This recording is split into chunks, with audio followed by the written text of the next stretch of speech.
نحمده ونصلي ونسلم على رسوله الكريم اما بعد فاعوذ باللہ من الشیطان الرجیم بسم اللہ الرحمن الرحیم۔ آج کی ہماری گفتگو کا عنوان رمضان المبارک کا احترام کے حوالے سے ہے۔ رمضان المبارک نہایت مقدس اور بابرکت مہینہ ہے۔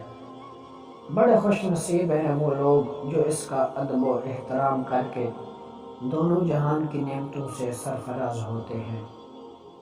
احترام رمضان کا تذکرہ کرتے ہوئے مدنی آقا صلی اللہ علیہ وآلہ وسلم نے ارشاد فرمایا، رمضان کا مہینہ آ گیا ہے جو کہ بہت ہی بابرکت ہے۔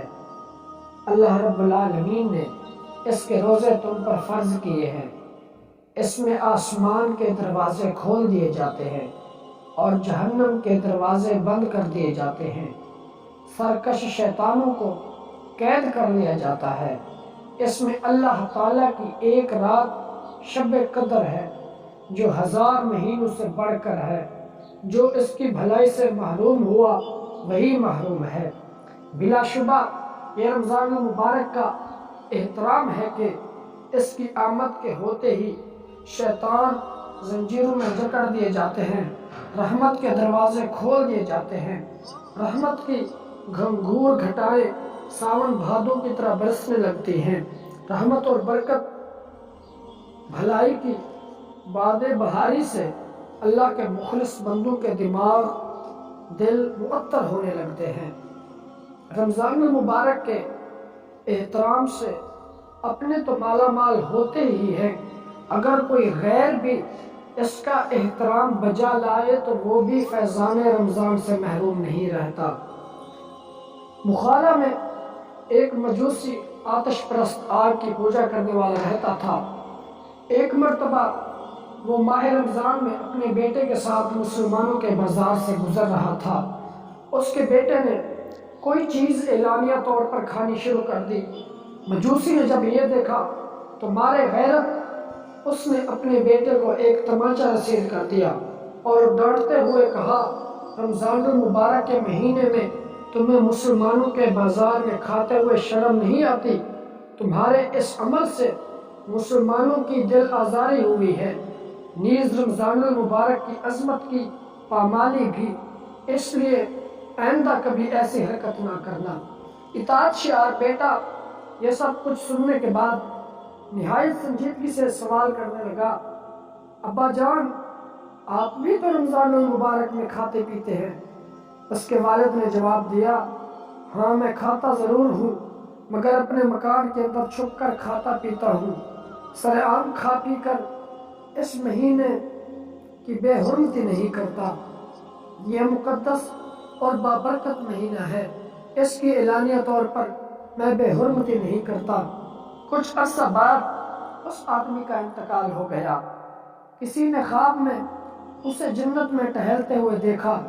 حیرت میں ڈوب کر دریافت کیا کہ تو مجوسی تھا، پھر جنت میں کیسے؟ جنت میں تو مجوسی داخل نہیں ہوں گے۔ اس نے جواب دیا، واقعی میں مجوسی تھا، لیکن جب میری موت کا وقت قریب آیا تو اللہ عز و جل نے مجھ پر کرم فرمایا۔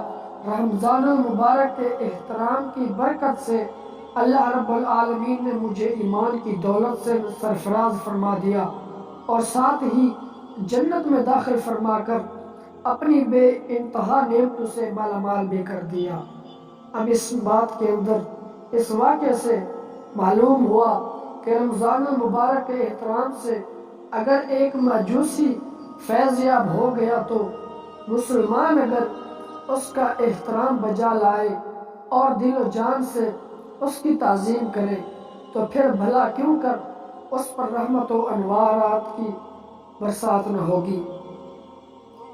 اب یہاں پر سوال پیدا ہوتا ہے کہ مذکورہ حدیث کی روشنی میں جو اوپر بیان ہوئی، جب شیطان قید کر دیا جاتا ہے تو پھر رمضان المبارک میں لوگ گناہ کیوں کرتے ہیں؟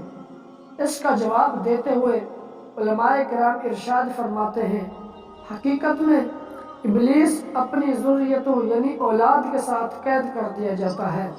اب اس مہینے میں جو کوئی بھی گناہ کرتا ہے وہ اپنے نفس امارہ کی شرارت سے کرتا ہے، نہ کہ شیطان کے بہکانے سے۔ اس لیے حدیث پاک اپنی جگہ بالکل صاف اور واضح ہے۔ آدمی کو چاہیے کہ اپنے گناہوں کی شامت سے ڈرتا رہے تاکہ ہر موقع پر اس کی حفاظت ہوتی رہے۔ رمضان المبارک کا احترام کا مطلب یہ ہے کہ اس میں گناہوں سے بچا جائے، جھوٹ، غیبت، چغلی اور بد کلامی سے اپنے آپ کو بچایا جائے۔ صرف کھانا پینا بند کر دینے کو رمضان المبارک کا کامل احترام نہیں کہا جا سکتا۔ رمضان المبارک کے مقصد کو حاصل کرنا ہی اصل میں رمضان کا احترام ہے۔ اللہ رب العزت ہمیں رمضان المبارک کے احترام اور روزوں کی پابندی اور حفاظت کی توفیق عطا فرمائے۔ اللہ رب العالمین رمضان المبارک کے صدقے ہم سب کے تمام صغیرہ کبیرہ گناہوں کو معاف فرمائے۔ اللہ رب العالمین رمضان المبارک کے طفیل ہم سب کو نیک کام کرنے کی توفیق عطا فرمائے، 5 وقت نماز ادا کرنے کی توفیق عطا فرمائے، قرآن مجید کی تلاوت کرنے کی توفیق عطا فرمائے۔ آمین ثم آمین، وما علینا الا البلاغ المبین۔